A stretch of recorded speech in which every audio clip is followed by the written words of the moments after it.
Good morning, students. Students, today we start new chapter Manpower Sources of Punjab, book part C. From book part C. ਆਪਾਂ book ਜਿਹੜੇ book ਦੇ ਤਿੰਨ part ਨੇ, ਪਾर्ट A, part B, part C. ਅੱਜ ਆਪਾਂ start ਕਰ ਰਹੇ ਹਾਂ ਆਪਣੀ book part C. Manpower Resources of Punjab from book part C. ठीक है, very easy. ਹੁਣ ਇਹ ਦੇਖੋ ਮੈਂ ਕਿਹੜੀ बुक ਤੋਂ ਕਰਵਾ ਰਹੀ ਹਾਂ, ਇਹਦਾ ਕੋਈ ਮੈਟਰ ਨਹੀਂ ਕਰਦਾ। ਠੀਕ ਹੈ, ਮੈਂ ਤੁਹਾਨੂੰ ਕਨਸੈਪਟ ਆਪਣੀ ਕਲੀਅਰ ਕਰ ਦੂੰਗੀ। ਤੁਹਾਡੇ ਕੋਲ ਜਿਹੜੀ ਵੀ ਬੁੱਕਸ ਹੈਗੀ ਤੁਸੀਂ ਉਹ ਬੁੱਕ ਤੋਂ ਕਰ ਲੈਂਦੇ, ਸਾਰਿਆਂ ਦੇ ਵਿੱਚ ਸੇਮ ਹੀ ਹੈ, ਬਸ ਲਿਖਣ ਦਾ ਥੋੜ੍ਹਾ ਜਿਹਾ ਸਭ ਦਾ ਜਿਹੜਾ ਮੈਥਡ ਆ ਉਹ ਅਲੱਗ ਹੁੰਦਾ ਹੈ। ਹੁਣ ਮੈਂ ਜਿੰਨੀਆਂ ਵੀ ਬੁੱਕਸ ਸਾਰੇ ਬੁੱਕਸ ਤੋਂ ਤਾਂ ਨਹੀਂ ਪੜ੍ਹਾ ਸਕਦੀ, ਮੈਂ ਤਾਂ ਇੱਕ ਬੁੱਕ ਹੀ ਰੈਫਰ ਕਰੂੰਗੀ ਅਤੇ ਤੁਸੀਂ ਜਿਹੜੀ ਮਰਜ਼ੀ ਤੁਹਾਡੇ ਕੋਲ ਜਿਹੜੀ ਵੀ ਬੁੱਕ ਹੈ ਤੁਸੀਂ ਉਸ ਬੁੱਕ ਤੋਂ ਕੀ ਹੈ ਪੜ੍ਹ ਲੈਣਾ। ਅਤੇ ਜਿਹੜਾ ਹੁਣ ਆਪਾਂ ਚੈਪਟਰ ਸਟਾਰਟ ਕਰ ਰਹੇ ਹਾਂ man power resources of Punjab, ਇਹਦੇ ਵਿੱਚ ਕੀ ਹੈ ਥਿਊਰੀ ਜ਼ਿਆਦਾ ਨਹੀਂ ਹੈਗੀ, ਇਹਦੇ ਵਿੱਚ ਕੀ ਹੈ ਸਾਰਾ ਡਾਟਾ ਹੈ ਅਤੇ ਤੁਸੀਂ ਡਾਟਾ ਕੀ ਹੈ ਬਾਹਲਾ ਲਰਨ ਨਹੀਂ ਕਰਨਾ ਗਾ, ਥੋੜ੍ਹਾ ਬਹੁਤ ਬਸ ਹੀ, ਕਿਉਂਕਿ ਇਸ ਬੁੱਕ ਲੈਸਨ ਦੇ ਵਿੱਚੋਂ ਤੁਹਾਡਾ ਲੌਂਗ ਕੁਐਸਚਨ ਨਹੀਂ ਬਣੇਗਾ, ਸ਼ੋਰਟ ਕੁਐਸਚਨ ਨਹੀਂ ਬਣਨਗੇ। ਜਿਵੇਂ ਸ਼ੋਰਟ ਕੁਐਸਚਨ ਦੇ ਵਿੱਚ ਤੁਹਾਨੂੰ ਬਰਥ ਰੇਟ ਆ ਜਾਏਗੀ, ਡੈਥ ਰੇਟ ਕੀ ਹੈ, ਠੀਕ ਹੈ, ਜਾਂ ਲਿਟਰੇਸੀ ਰੇਸ਼ੋ ਕੀ ਹੁੰਦੀ ਹੈ ਤੁਹਾਡੀ, ਡੈਂਸਿਟੀ ਆਫ ਪੋਪੂਲੇਸ਼ਨ ਕੀ ਹੈ, ਮਤਲਬ ਕਿ ਸ਼ੋਰਟ ਨੋਟ ਦੇ ਵਿੱਚ ਕੁਐਸਚਨਸ ਬਣਨਗੇ ਇਸ ਲੈਸਨ ਦੇ ਵਿੱਚੋਂ। ਅਤੇ ਜਿਹੜਾ ਆਪਾਂ ਨੂਮੈਰੀਕਲ ਹੈਗਾ ਵਾ ਡਾਟਾ ਜਿਹੜਾ ਗਿਵਨ ਹੈ ਉਹ ਆਪਾਂ ਛੱਡ ਦਾਂਗੇ, ਥੋੜ੍ਹਾ ਬਹੁਤ ਕਰ ਲਾਂਗੇ, ਜੇ ਕੋਈ ਬੱਚਾ ਕਰ ਸਕਦਾ ਤਾਂ ਕਰ ਲਿਓ, ਅਦਰਵਾਈਜ਼ ਛੱਡ ਦਿਓ, ਕਿਉਂਕਿ ਮੈਨੂੰ ਵੀ ਪਤਾ ਕਿ ਇੰਨਾ ਡਾਟਾ ਕੀ ਲਰਨ ਕਰਨਾ ਕੀ ਹੈ ਮੁਸ਼ਕਿਲ ਹੈ। ਜਿਵੇਂ ਆਪਾਂ ਥੋੜ੍ਹਾ ਕੀ ਡਾਟਾ ਜੇ ਕਿਸੇ ਬੱਚੇ ਨੂੰ ਲਰਨ ਕਰਨਾ ਕਰ ਲਿਓ, ਉਹ ਇਸ ਲੈਸਨ ਵਿੱਚ ਸਮਝਾਉਣ ਵਾਲਾ ਕੁਛ ਵੀ ਨਹੀਂ ਹੈ, ਤੁਹਾਨੂੰ ਮੈਂ ਥੋੜ੍ਹਾ ਜਿਹਾ ਦੱਸ ਦੂੰਗੀ ਵੀ ਕਿਵੇਂ ਯਾਦ ਕਰਨਾ ਜਾਂ ਕਿਹੜਾ ਤੁਸੀਂ ਡਾਟਾ ਕੀ ਹੈ ਲਰਨ ਕਰਨਾ ਹੈ। ਕਲੀਅਰ? ਚਲੋ, ਮੈਨ ਪਾਵਰ ਸੋਰਸਿਸ ਆਫ ਪੰਜਾਬ। ਹੁਣ ਪਹਿਲਾ ਗੱਲ, ਮੈਨ ਪਾਵਰ ਕੀ ਹੁੰਦਾ ਹੈ? ਰਿਸੋਰਸਿਸ ਮਤਲਬ ਸਾਧਨ ਆਫ ਪੰਜਾਬ ਦੀ ਗੱਲ ਹੋ ਰਹੀ ਹੈ, ਕਿਉਂਕਿ ਤੁਹਾਡੇ ਬੁੱਕ ਦੇ ਸਿਲੇਬਸ ਦੇ ਵਿੱਚ ਪੰਜਾਬ ਇਕੋਨਮੀ ਹੋਈ ਹੈ। ਠੀਕ ਹੈ, ਇੰਡੀਅਨ ਇਕੋਨਮੀ ਆਪਾਂ +2 ਦੇ ਵਿੱਚ ਪੜ੍ਹਾਂਗੇ। ਮੈਨ ਪਾਵਰ ਮਤਲਬ ਦੋ ਤਰ੍ਹਾਂ ਦੀਆਂ ਪਾਵਰਸ ਹੁੰਦੀਆਂ ਨੇ, ਰਿਸੋਰਸਿਸ ਹੁੰਦੇ ਨੇ ਆਪਣੇ ਕੋਲ। ਇੱਕ ਹੁੰਦੇ ਨੇ ਜਿਵੇਂ ਇੱਕ ਰਿਸੋਰਸਿਸ ਦੋ ਤਰ੍ਹਾਂ ਦੇ ਹੁੰਦੇ ਨੇ, ਇੱਕ ਹੁੰਦੇ ਨੇ ਫਿਜ਼ੀਕਲ ਰਿਸੋਰਸਿਸ, ਠੀਕ ਹੈ, ਇੱਕ ਹੁੰਦੇ ਨੇ ਮੈਨ ਪਾਵਰ ਸੋਰਸਿਸ। ਫਿਜ਼ੀਕਲ ਰਿਸੋਰਸਿਸ ਕਹਿ ਲਓ, ਨੈਚੁਰਲ ਰਿਸੋਰਸਿਸ ਕਹਿ ਲਓ। ਠੀਕ ਹੈ, ਕੀ ਹੁੰਦੇ ਨੇ ਅਤੇ ਆਪਾਂ ਇਸ ਲੈਸਨ ਦੇ ਵਿੱਚ ਪੜ੍ਹਾਂਗੇ man power sources. Physical resources ਆਪਾਂ ਨੈਕਸਟ ਚੈਪਟਰ ਦੇ ਵਿੱਚ ਪੜ੍ਹਾਂਗੇ। ਮੈਨ ਪਾਵਰ ਮਤਲਬ ਹਿਊਮਨ ਪਾਵਰ ਦੀ ਗੱਲ ਹੋ ਰਹੀ ਹੈ ਕਿ ਇੱਕ ਹਿਊਮਨ ਦੇ ਅੰਡਰ ਕੀ ਪਾਵਰ ਹੈ, ਕਿਉਂਕਿ ਇਹ ਵੀ ਤਾਂ ਇੱਕ ਰਿਸੋਰਸਿਸ ਹੈ ਨਾ ਪ੍ਰੋਡਕਸ਼ਨ ਨੂੰ ਕ੍ਰੀਏਟ ਕਰਨ ਦਾ। ਆਪਣੀ ਜਦੋਂ ਪ੍ਰੋਡਕਸ਼ਨ ਪ੍ਰੋਡਿਊਸ ਹੁੰਦੀ ਹੈ ਤਾਂ ਉਹਦੇ ਲਈ ਆਪਾਂ ਨੂੰ ਫਿਜ਼ੀਕਲ ਰਿਸੋਰਸਿਸ ਵੀ ਚਾਹੀਦੇ ਨੇ ਅਤੇ ਮੈਨ ਪਾਵਰ ਸੋਰਸਿਸ ਵੀ ਚਾਹੀਦੇ ਨੇ। ਜੇ ਆਪਣੇ ਕੋਲ ਮੈਨ ਪਾਵਰ ਹੀ ਨਹੀਂ ਹੈ ਤਾਂ ਆਪਾਂ ਜਿਹੜੇ ਵੀ ਰਿਸੋਰਸਿਸ ਹੈ ਜਾਂ ਆਪਣੇ ਕੋਲ ਜਿਹੜੀ ਵੀ ਮਸ਼ੀਨਰੀ ਵਗੈਰਾ ਕਹਿ ਲਓ, ਚਲੋ ਫਿਜ਼ੀਕਲ ਰਿਸੋਰਸਿਸ ਦੇ ਵਿੱਚ, ਤਾਂ ਆਪਾਂ ਉਹਨਾਂ ਨੂੰ ਯੂਜ਼ ਕਿਵੇਂ ਕਰਾਂਗੇ? ਨੈਚੁਰਲ ਰਿਸੋਰਸਿਸ ਜੇ ਆਪਣੇ ਕੋਲ ਹੈ ਤਾਂ ਉਹਨਾਂ ਨੂੰ ਯੂਜ਼ ਕਰਨ ਦੇ ਲਈ ਮੈਨ ਦਾ ਹੋਣਾ ਵੀ ਤਾਂ ਜ਼ਰੂਰੀ ਹੈ ਨਾ। ਮੈਨ ਪਾਵਰ ਜੇ ਹੋਏਗੀ ਤਾਂ ਹੀ ਆਪਾਂ ਰਿਸੋਰਸਿਸ ਨੂੰ ਕੀ ਹੈ ਪ੍ਰੋਪਰ ਕੀ ਹੈ ਯੂਜ਼ ਕਰ ਪਾਵਾਂਗੇ। ਤਾਂ ਆਪਾਂ ਉਹੀ ਇਹਦੇ ਵਿੱਚ ਪੜ੍ਹਨੀ ਹੈ ਮੈਨ ਪਾਵਰ ਸੋਰਸਿਸ ਕੀ ਹੈ। ਜਿੰਨੀ ਜ਼ਿਆਦਾ ਮੈਨ ਪਾਵਰ ਸੋਰਸਿਸ ਆਪਣੀ ਸਟਰੋਂਗ ਹੋਏਗੀ, ਹੈਲਦੀ ਹੋਏਗੀ, ਐਫੀਸ਼ੀਐਂਟ ਹੋਏਗੀ, ਉਨੀ ਜ਼ਿਆਦਾ ਪ੍ਰੋਡਕਸ਼ਨ ਜ਼ਿਆਦਾ ਹੋਏਗੀ। ਚਾਹੇ ਹੁਣ ਸਾਰਾ ਕੰਮ ਮਸ਼ੀਨਸ ਨੇ ਲੈ ਲਿਆ, ਲੇਕਿਨ ਮਸ਼ੀਨ ਦੇ ਸਵਿਚ ਨੂੰ ਔਨ ਔਰ ਆਫ ਵੀ ਤਾਂ ਕਰਨਾ ਹੈ, ਮੈਨ ਪਾਵਰ ਦੀ ਜ਼ਰੂਰਤ ਤਾਂ ਪਏਗੀ ਨਾ, ਉਸੇ ਦੀ ਗੱਲ ਹੋ ਰਹੀ ਹੈ। ਠੀਕ ਹੈ, economic progress of the area ਲਾਰਜਲੀ depend, ਆਪਣਾ ਜਿਹੜੇ ਇਕਨੋਮਿਕਸ ਜਿਹੜੀ ਹੈਗੇ ਵੀ ਹੈ ਪ੍ਰੋਗਰੈਸ ਜਿਹੜੀ ਕਰਨੀ ਹੈ, ਆਪਣੀ ਇਕੋਨਮੀ ਨੇ ਜਿਹੜੀ ਵੀ ਪ੍ਰੋਗਰੈਸ ਕਰਨੀ ਹੈ, ਠੀਕ ਹੈ, ਡਿਵੈਲਪਮੈਂਟ ਕਰਨੀ ਹੈ ਆਪਣੀ ਇਕੋਨਮੀ, ਮਤਲਬ ਆਪਣੀ ਪੂਰੀ ਇਕੋਨਮੀ ਅਰਥ ਵਿਵਸਥਾ ਦੀ ਗੱਲ ਹੋ ਰਹੀ ਹੈ। ਠੀਕ ਹੈ, ਉਹ ਕਿੰਨੇ ਡਿਪੈਂਡ ਕਰਦੀ ਹੈ? ਫਿਜ਼ੀਕਲ ਰਿਸੋਰਸਿਸ ਅਤੇ ਮੈਨ power sources the. Man power sources is working resources, ਜਿਹੜੇ ਫਿਜ਼ੀਕਲ ਰਿਸੋਰਸਿਸ ਹੋ ਗਿਆ ਅਤੇ ਮੈਨ ਪਾਵਰ ਸੋਰਸਿਸ ਹੋ ਗਿਆ, ਦੋਵਾਂ ਦੇ ਵਿੱਚ ਵਰਕਿੰਗ ਰਿਸੋਰਸਿਸ ਕਿਹੜਾ ਹੈ? Man power. ਹੁਣ MCQ ਦੇ ਵਿੱਚ ਕੁਐਸਚਨ ਆ ਸਕਦਾ ਹੈ, ਫਿਲ ਇਨ ਦੀ ਬਲੈਂਕਸ ਆ ਸਕਦੀ ਹੈ, ਟਰੂ ਫਾਲਸ ਆ ਸਕਦਾ ਹੈ ਕਿ ਆਪਣਾ ਵਰਕਿੰਗ ਰਿਸੋਰਸਿਸ ਕਿਹੜਾ ਹੈ ਮੈਨ ਪਾਵਰ ਔਰ ਫਿਜ਼ੀਕਲ ਰਿਸੋਰਸਿਸ ਦੇ ਵਿੱਚੋਂ। ਤਾਂ ਆਪਣਾ ਜਿਹੜਾ ਵਰਕਿੰਗ ਰਿਸੋਰਸਿਸ ਹੈ ਉਹ ਕਿਹੜਾ ਹੈ? Man power. It is B all and all the of the production, ਇਹ ਪ੍ਰੋਡਕਸ਼ਨ ਦੀ ਸਟਾਰਟਿੰਗ ਤੋਂ ਲੈ ਕੇ ਅਤੇ ਐਂਡ ਤੱਕ ਕੰਮ ਕਰਦਾ ਹੈ। ਠੀਕ ਹੈ, ਸਟਾਰਟ ਵੀ ਇਹਨੇ ਕੰਮ ਕਰਨਾ ਅਤੇ ਐਂਡ ਵੀ ਇਹਦੇ 'ਤੇ ਹੀ ਹੁੰਦਾ ਵੈ।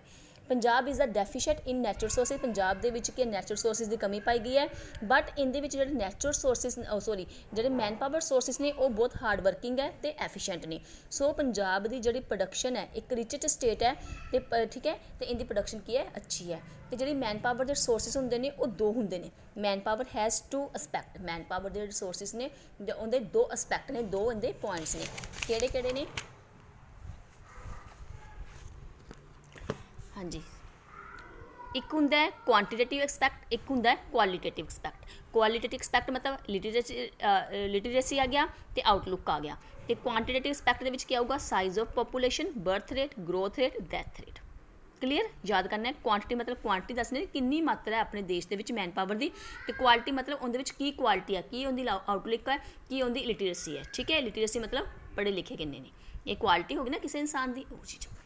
ਚਲੋ ਹੁਣ ਅੱਗੇ main features of man power sources ਦੇ ਮੇਨ ਫੀਚਰਸ ਕੀ ਆ ਗਏ? Size and growth of population, size ਕੀ ਹੈ ਅਤੇ ਗਰੋਥ ਆਫ ਪੋਪੂਲੇਸ਼ਨਸ ਕੀ ਹੈ। ਠੀਕ ਹੈ, ਇਹਦੇ ਵਿੱਚ ਦੇਖੋ ਸਾਰਾ ਟੇਬਲ ਹੀ ਹੈ। ਠੀਕ ਹੈ, ਟੇਬਲ ਤੁਹਾਡੇ ਤੋਂ ਲਰਨ ਨਹੀਂ ਹੋਏਗਾ ਤਾਂ ਤੁਸੀਂ ਛੱਡ ਦਿਓ। ਠੀਕ ਹੈ, ਅਤੇ ਥੋੜ੍ਹਾ ਬਹੁਤ ਮਤਲਬ ਕਿ ਥਿਊਰੀ ਟਾਈਪ ਥੋੜ੍ਹਾ ਬਹੁਤ ਲਿਖ ਲਿਓ ਕਿ ਜਿਹੜੀ ਪੰਜਾਬ ਦੀ ਪੋਪੂਲੇਸ਼ਨ ਕਿੰਨੀ ਹੈ ਅਤੇ ਕਿੰਨੀ ਆਪਣੀ ਇੰਕਰੀਜ਼ ਹੋ ਰਹੀ ਹੈ ਜਾਂ ਕਿੰਨੀ ਕੀ ਹੈ ਡਿਕਰੀਜ਼ ਹੋ ਰਹੀ ਹੈ। ठीक है। ये दस्सण तो बाद तुसीं जिवें इहदे विच लिख सकदे हो कि पॉपूलेशन वाज, ये सारा हुण देखो जिहड़ी तुहाडी बुक दे दित्ती होई थ्योरी, ये सारी तुहानूं यही दस्सी हुई है कि पंजाब की जिहड़ी पॉपूलेशन है 1951 तो 81 तक किन्नी इंक्रीज़ हुई, ठीक है। तो 81 तो लैके 91 तक किन्नी इंक्रीज़ हुई, 34 लाख हुई। तो 1991 तो लैके 2001 तक किन्नी इंक्रीज़ हुई, 40 लाख हुई। यानी कि तुसीं सिर्फ आवले थ्योरी टाइप थोड़ा याद कर लियो, टेबल जिहड़ा हैगा वो छड्ड दिओ। टेबल दे विच पॉपूलेशन ते ग्रोथ रेट छड्डी हुई है, ये टेबल जे किसी ने करना कर लियो, अदरवाइज तुसीं छड्ड सकदे हो। लेकिन तुसीं आ याद कर लियो कि जिहड़ी पॉपूलेशन इंक्रीज़ हुई है 1951 तो 81 तक 76.2 है, 1981 तो 1991 तक किन्नी है, 34 लाख है, 1991 तो 2001 तक किन्नी है, 40 लाख है। बस ये याद कर लेना है, ठीक है। There was increase in population between दस्सिया 1911 एंड 1941 ਦੇ ਵਿੱਚ ਕਿੰਨੀ ਸੀਗੀ, 1941 ਦਾ year of great divide in case of Punjab, ठीक है। बाकी तुसीं सारा कुछ छੱਡ दिओ। ਅੱਗੇ ग्रोथ ऑफ पॉपूलेशन, ये तो अपना आ गया सी साइज़। ਹੁਣ ग्रोथ ऑफ पॉपूलेशन ਦੇ ਵਿੱਚ ਕੀ ਆ ਜਾਏਗਾ, ਇੱਕ ਆ ਜਾਏਗਾ बर्थ रेट आ जाएगा, डैथ रेट आ जाएगा। Higher birth rate and lower death rate is the main cause of growth of population. जिवें लाइन लर्न करनी सौखी भी है कि बर्थ रेट जेकर ज़्यादा है तो डैथ रेट घट है, तो इहदे नाल की हो जाएगी, पॉपूलेशन वधदी जाएगी ना। नैचुरल गल है जी, जन्मदिन ज़्यादा है, मौत दर घट है, तो अपनी जी पॉपूलेशन की है ग्रो करेगी, ਵਧੇਗੀ। जेकर जन्मदिन घट है ना, डैथ रेट ज़्यादा है, फिर पॉपूलेशन की हो जाएगी, डिक्रीज़ हो जाएगी, घट जाएगी, ठीक है। बर्थ रेट का मतलब की होंदा है, हुणे ये क्वेश्चन याद करना तुसीं, बर्थ रेट की है। Birth rate मीनस the number of children born पर 1000 इन अ ईयर, कि एक साल दे विच थाउजेंड्स के पिछे किन्ने बच्चे की है जन्म लै रहे हैं, ठीक है। पर 1000 इन अ ईयर, कि एक साल दे विच किन्ने बच्चे जन्म लै रहे हैं, उन्होंने बोलते हैं बर्थ रेट, ठीक है। टेबल तुसीं की है छड्ड सकते हो, बस बर्थ रेट की लाइन याद कर देनी, आ लाइन याद कर लेनी कि बर्थ रेट का मीन की है। बर्थ रेट का मीन की है, मतलब की है कि नंबर ऑफ चिल्ड्रन बॉर्न पर 1000 इन अ ईयर। उस तो बाद हाँ जी, आप पॉइंट्स तुसीं लर्न कर लेने हैं। Birth rate in India is 30 per 1000 in 1991, so birth rate in Punjab is less than average birth rate of India. यानी कि अपनी पंजाब की जिहड़ी बर्थ रेट की ग्रोथ है वो इंडिया के मुकाबले की है, घट है। क्यों घट है, क्योंकि इत्थे लोगों का स्टैंडर्ड ऑफ लिविंग हैवी है, तो वो स्मॉल फैमिलीज़ बारे की है अवेयरनैस ने, उन्होंने पता है कि उन्होंने पता कि फैमिली प्लान नूं की है अडोप्ट किया होया, जिन्ना करके पंजाब दे विच ग्रोथ रेट ऑफ पॉपूलेशन की है घट है कंपैरिजन टू इंडिया। क्लीयर, बस इन्ना क याद कर लेना है, सारा डेट टेबल छड्ड देना है, कुछ भी लैसन च है नहीं ना लर्न करने वाला खास। हुण डैथ रेट का मतलब की हो गया, death rate मीनस the number of children died पर 1000 इन अ ईयर, कि एक साल दे विच 1000 दे मतलब किन्नी मतलब कि डैथ रेट है, ठीक है। डैथ रेट का मतलब की हो जाएगा, death rate in urban area is less then in rural area, पिंडा के मुकाबले शहरों के डैथ रेट की है घट है। क्यों घट है, क्योंकि इतने मैडिकल फैसिलिटीज़ की है प्रॉपर प्रोवाइड की जाती है। The decline in death rate is due to better health facility and standard of living. Death rate जे घट है तो एक किंदा सिंबल है, ये सिंबल है कि आपनों की है बैटर हैल्थ फैसिलिटी प्रोवाइड की जा रही है, अपना स्टैंडर्ड ऑफ लिविंग की है वधिया आप मेनटेन किया हुआ है, जिस करके अपनी डैथ रेट की है घट है, ठीक है। बस इन्ना की लर्न करना है, बाकी छड्ड दिओ। बस जिन्होंने को जी भी बुक है सब दे विच ऐ ही होएगा, तुसीं इन्ना की लर्न करना है। अगे cause of increase in population in Punjab, Punjab दे विच जेकर पॉपूलेशन ज़्यादा तो उनके की कारण ने हाई बर्थ रेट, कि अपनी जी मौत जन्म दर की है ज़्यादा होने करके पंजाब दे विच की है डैथ रेट की है ज़्यादा, की बोली जा रही है, पॉपूलेशन की है ज़्यादा। इन 1970 बर्थ रेट वाज 33.8 पर 1000 वाइल इट वाज 21.5 पर 1000 इन 2001। क्लीयर, तो though the birth rate has declined but it still higher. की कहते हैं कि 1970 ਦੇ ਵਿੱਚ ਚਾਹੇ बर्थ रेट इन्नी सी, तो 2001 ਦੇ ਵਿੱਚ बर्थ रेट घट है ना, घट गई ना, पर फिर भी साडी पॉपूलेशन ग्रो कर रही है। क्यों ग्रो कर रही है, क्योंकि साडी डैथ रेट घट गई। साडी बर्थ रेट जी साडी पॉपूलेशन वधी है वो इस करके नहीं वधी कि साडी बर्थ रेट वध गई है, वो साडी इस करके वधी है क्योंकि साडी डैथ रेट की है घट गई है। रूरल पॉपूलेशन पिंडा दे विच की है, इलिटरेसी है, ओल्ड ट्रैडिशनल है, जिंदे करके लोगों की सोच इस तरह की टिकी हुई है, हजे भी वो फैमिली प्लान नूं अडोप्ट नहीं कर रही, जिंदे करके पिंडा दे विच हजे भी की है फैमिलीज बड़ियां ने, हजे भी की है चाइल्ड ग्रोथ की है ज़्यादा है, जिंदे करके पॉपूलेशन की है ज़्यादा है, ठीक है। यूनीवर्सिटी ऑफ मैरिज की है कि छोटी पिंडा दे विच हजे भी लोग अनपढ़ होने करके, बैकवर्ड होने करके, ओल्ड ट्रैडिशनल होने करके, ਜਾਂ अपने कस्टम्स ਦੇ ਵਿੱਚ फसे होने करके छोटी उम्र ਦੇ ਵਿੱਚ ਹਜੇ ਬੱਚਿਆਂ ਦੀ ਮੈਰਿਜ ਕਰ ਦਿੰਦੇ ਨੇ, ਜਿੰਦੇ ਕਰਕੇ ਜਨਸੰਖਿਆ ਕੀ ਹੈ ਵੱਧਦੀ ਹੈ। ਇਨ educate attention toward family planning technique ਨੇ ਕੀ ਹੈ, ਤੇ ਉਹਦੇ ਬਾਰੇ ਜਿਹੜੇ ਹੈਗੇ ਲੋਕ ਨੇ ਪੀਪਲਸ ਨੇ ਉਹ ਪੂਰੀ ਤਰ੍ਹਾਂ ਕੀ ਹੈ ਜਾਗਰੂਕ ਨਹੀਂ, ਅਵੇਅਰਨੈਸ ਨਹੀਂ ਹੈਗੀ, ਠੀਕ ਹੈ। ਤੇ ਹਜੇ ਵੀ ਉਹ do not adopt family planning technique to keep small family, ਹਜੇ ਵੀ ਉਹ ਛੋਟੀ ਫੈਮਿਲੀ ਰੱਖਣ ਦੇ ਲਈ ਫੈਮਿਲੀ ਪਲੈਨਿੰਗ ਨੂੰ ਅਡੋਪਟ ਨਹੀਂ ਕਰ ਰਹੇ, ਜਿੰਦੇ ਕਰਕੇ ਪੋਪੂਲੇਸ਼ਨ ਜ਼ਿਆਦਾ ਹੈ। ਇਹ ਮੈਨੂੰ ਲੱਗਦਾ ਤੁਸੀਂ ਆਪਣੀ ਤਰਫ ਤੋਂ ਵੀ ਲਿਖ ਸਕਦੇ ਹੋ ਕਿ ਜਨਸੰਖਿਆ ਜ਼ਿਆਦਾ ਦੇ ਕੀ ਕਾਰਨ ਨੇ, ਠੀਕ ਹੈ। ਇਲਿਟਰੇਸੀ, ਅਨਪੜ੍ਹਤਾ, ਹਜੇ ਵੀ ਲੋਕ ਅਨਪੜ੍ਹ ਹੋਣ ਦੇ ਕਰਕੇ ਉਹ ਸਮੋਲ ਫੈਮਿਲੀਜ਼ ਦੀ ਇੰਪੋਰਟੈਂਸ ਨੂੰ ਸਮਝ ਨਹੀਂ ਰਹੇ ਆ। ਉਹਨਾਂ ਨੂੰ ਪਤਾ ਨਹੀਂ ਕਿ ਸਮੋਲ ਫੈਮਿਲੀਜ਼ ਦੀ ਕੀ ਇੰਪੋਰਟੈਂਸ ਹੈ। ਉਹਨਾਂ ਦਾ ਆਪਾਂ ਆਪਣਾ ਸਟੈਂਡਰਡ ਆਫ ਲਿਵਿੰਗ ਮੇਨਟੇਨ ਕਰ ਸਕਦੇ ਹਾਂ, ਪਾਵਰਟੀ ਰਿਡਿਊਸ ਕਰ ਸਕਦੇ ਹਾਂ, ਅਨਪਲਾਈਮੈਂਟ ਰਿਡਿਊਸ ਕਰ ਸਕਦੇ ਹਾਂ। ਆਪਾਂ ਆਪਣੀ ਫੈਮਿਲੀ ਨੂੰ ਇੱਕ ਬੈਟਰ ਲਾਈਫ ਦੇ ਸਕਦੇ ਹਾਂ ਜੇਕਰ ਆਪਣੀ ਸਮੋਲ ਫੈਮਿਲੀਜ਼ ਹੈ। ਹਜੇ ਵੀ ਅਨਪੜ੍ਹ ਹੋਣ ਕਰਕੇ ਉਹਨਾਂ ਨੂੰ ਲੱਗਦਾ ਕਿ ਜਿੰਨੇ ਜ਼ਿਆਦਾ ਫੈਮਿਲੀ ਮੈਂਬਰਸ ਹੋਣਗੇ ਉਨਾ ਜ਼ਿਆਦਾ ਪੈਸਾ ਅਰਨ ਕਰਨਗੇ। ਉਹ ਹਜੇ ਵੀ ਇਹਨਾਂ ਗੱਲਾਂ ਦੇ ਵਿੱਚ ਫਸੇ ਹੋਣ ਕਰਕੇ ਪੋਪੂਲੇਸ਼ਨ ਨੂੰ ਗਰੋ ਕਰ ਰਹੇ ਨੇ।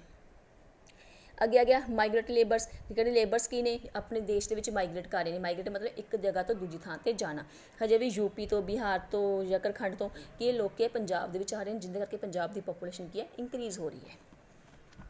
ਅੱਗੇ ਕੀ ਆ ਗਿਆ poverty, craze for man child, poverty ਗਰੀਬੀ ਪਈ ਹੋਈ ਹੈ, ਜਿਹਦੇ ਕਰਕੇ ਉਹਨਾਂ ਨੂੰ ਹੁੰਦਾ ਕਿ ਜੇ ਬੱਚੇ ਹੋਣਗੇ ਘਰ ਦੇ ਵਿੱਚ ਜਾਂ ਲੜਕੇ ਹੋਣਗੇ, ਠੀਕ ਹੈ, ਕਰੇਜ਼ ਫॉर ਮੇਲ ਚਾਈਲਡ, ਵੀ ਲੜਕੇ ਮੁੰਡੇ ਹੋਣਗੇ ਤਾਂ ਪੈਸਾ ਕਮਾਉਣਗੇ, ਅਸੀਂ ਆਉਣ ਵਾਲੇ ਟਾਈਮ ਦੇ ਸਾਡੀ ਗਰੀਬੀ ਘੱਟ ਜੂਗੀ। ਉਹ ਇਹਨਾਂ ਗੱਲਾਂ ਨੂੰ ਸੋਚਦੇ ਨੇ, ਜਿਹਦੇ ਕਰਕੇ ਫੈਮਿਲੀ ਨੂੰ ਬੜਾ ਕਰ ਲੈਂਦੇ ਨੇ, ਠੀਕ ਹੈ। Inadequate sources of entertainment, hot climate, ਜਿਨ੍ਹਾਂ ਕਰਕੇ ਪੋਪੂਲੇਸ਼ਨ ਗਰੋ ਕਰ ਰਹੀ ਹੈ।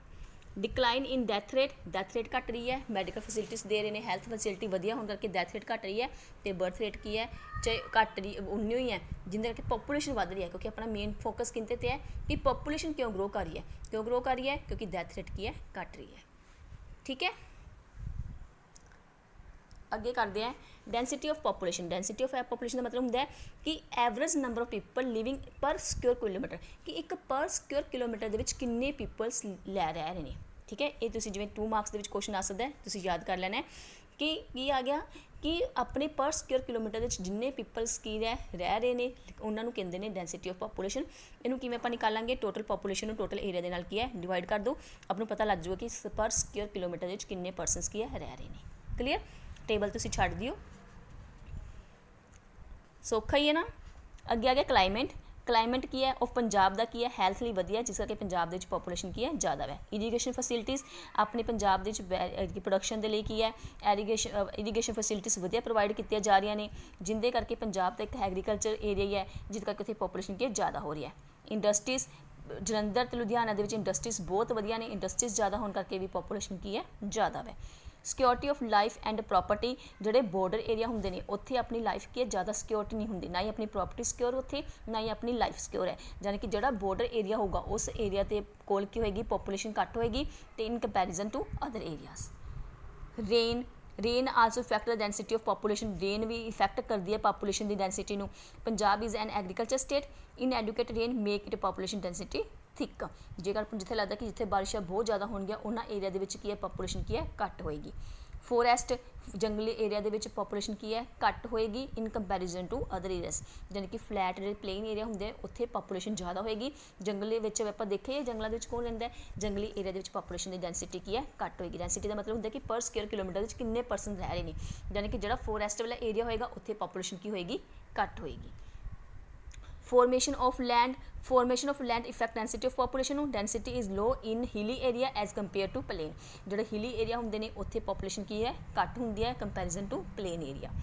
capital city has more density due to employment in government, ਜਿਹੜੇ ਏਰੀਆ ਕੈਪੀਟਲਿਸਟ ਹੋਣਗੇ ਜਾਂ ਜਿੱਥੇ ਇੰਡਸਟਰੀਜ਼ ਜ਼ਿਆਦਾ ਲੱਗੀਆਂ ਹੋਣਗੀਆਂ ਉੱਥੇ ਪੋਪੂਲੇਸ਼ਨ ਜ਼ਿਆਦਾ ਹੋਏਗੀ, ਕਿਉਂਕਿ ਉੱਥੇ ਇੰਡਸਟਰੀਜ਼ ਵਿੱਚ ਵਰਕਰਸ ਜ਼ਿਆਦਾ ਕੰਮ ਕਰਨੇ ਚਾਹੀਦੇ ਨੇ, ਤਾਂ ਵਰਕਰ ਏਰੀਆ ਹੋਣ ਕਰਕੇ ਉੱਥੇ ਪੋਪੂਲੇਸ਼ਨ ਜ਼ਿਆਦਾ ਹੋਏਗੀ, ਤਾਂ ਉਹ ਡੈਂਸਿਟੀ ਏਰੀਆ ਲਾਰਜ ਹੋਏਗਾ।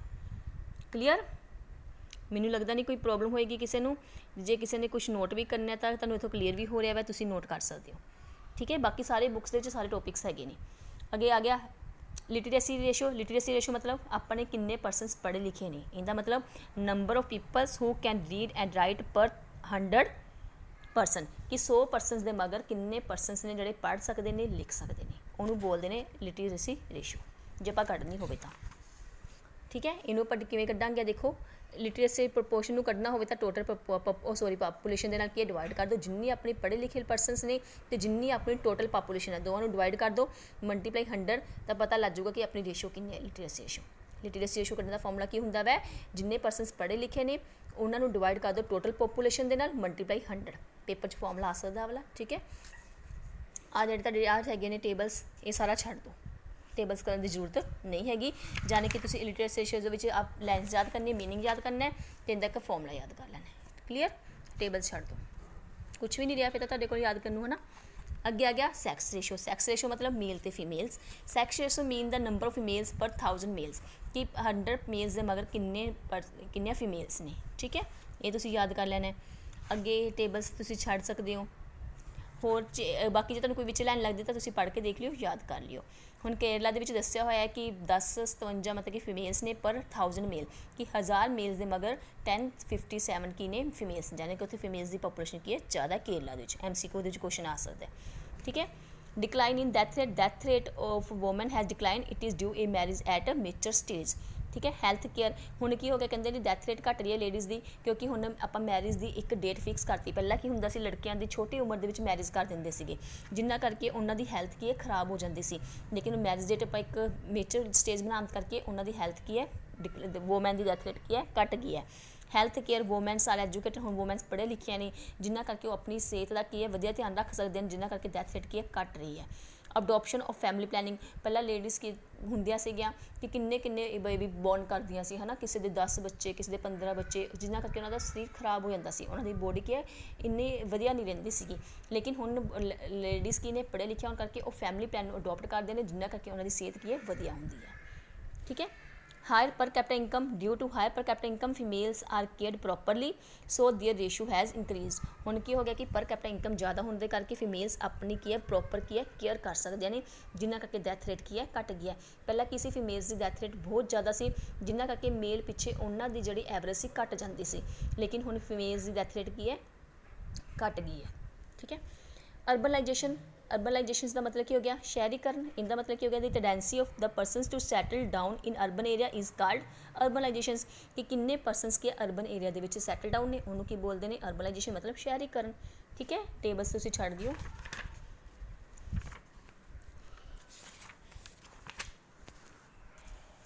अगे चलो, हाँ जी। हुण इस टेबल तो की शो हो रहा है, इस टेबल तो यह क्लीयर हो रहा है, जब तुसीं हुण ये नहीं लिख रहा कि टेबल मेड क्लीयर दैट, तुसीं सिर्फ इन्ना लिख देना है कि rural population has decline while urban population has been increasing, क्योंकि जो तुसीं टेबल नहीं ना बना रहे तो the table make it clear that a point जगह छड्ड देना है, सिर्फ एक इन्ना गल लिख देनी है कि हुण की लोग पढ़े लिखे होने करके अवेयर होने करके हरेक चीज़ बारे फैमिली प्लैनिंग अडोप्ट करने करके कि जिहड़ी हैगी रूरल पॉपूलेशन की डिक्लाइन हो गई है वाइल अर्बन पॉपूलेशन की है इंक्रीज हो गई है, ठीक है। Part the following are the cause of urbanisation के कोज की ने, पार्टीशन ऑफ द कंट्री, ठीक है। Persons who migrate from Pakistan settle in city and towns, even village settle in cities, so urban population has increased.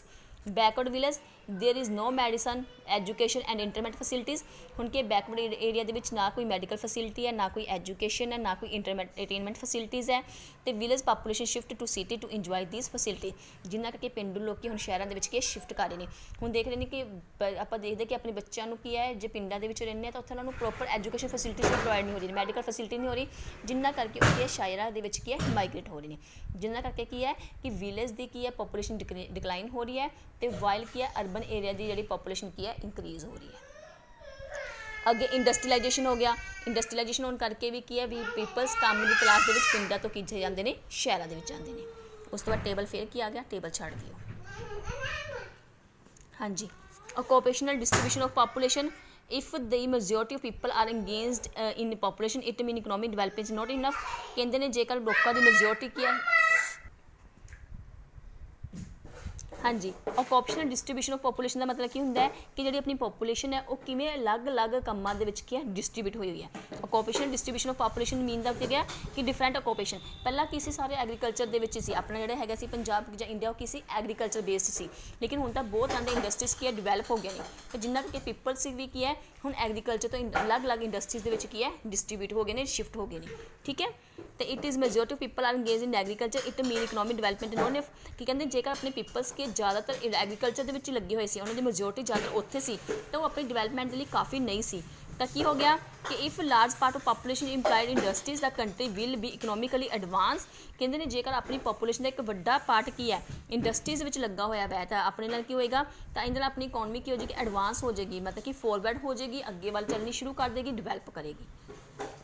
Occupational मतलब primary sector के अंदर की आ जाता है एग्रीकल्चर आ जाता है, सैकेंडरी सैक्टर मतलब स्मॉल स्केल इंडस्ट्रीज, टैरशरी मतलब ट्रांसपोर्ट ते बैंकिंग फैसिलिटीज़।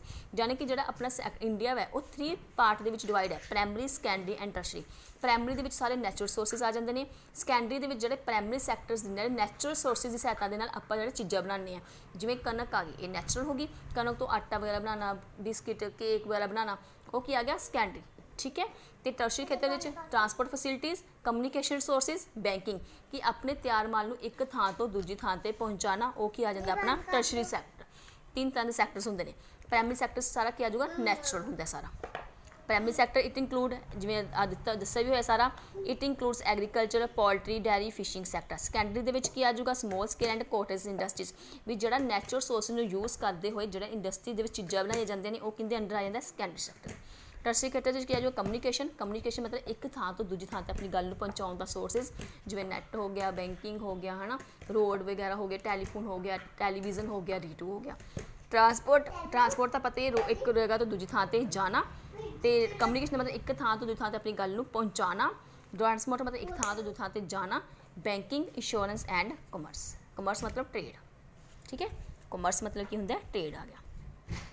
ये सारा टेबल दस्से हुए ने, टेबल तुसीं की है छड़ दोगे। ठीक है, बस इन्हां दा चैप्टर की हो गया कंप्लीट हो गया। इस टेबल छड़ देने, सिर्फ छोटे छोटे पॉइंट्स जोड़े है ने वो लर्न करने ने, सौखा ही सी ना। हुण आपां कल करांगे सैकेंड चैप्टर। ये सारा तुहाडी पंजाब इकोनॉमी सौखी हुई है, हुण तुहाडी इकोनॉमी पहला वर्गों नहीं रहेगी, बहुत ईजी हो गई अगे नालों। क्लीयर, चलो ओके, थैंक यू। कोई भी डाउट होए तो क्लीयर कर लियो।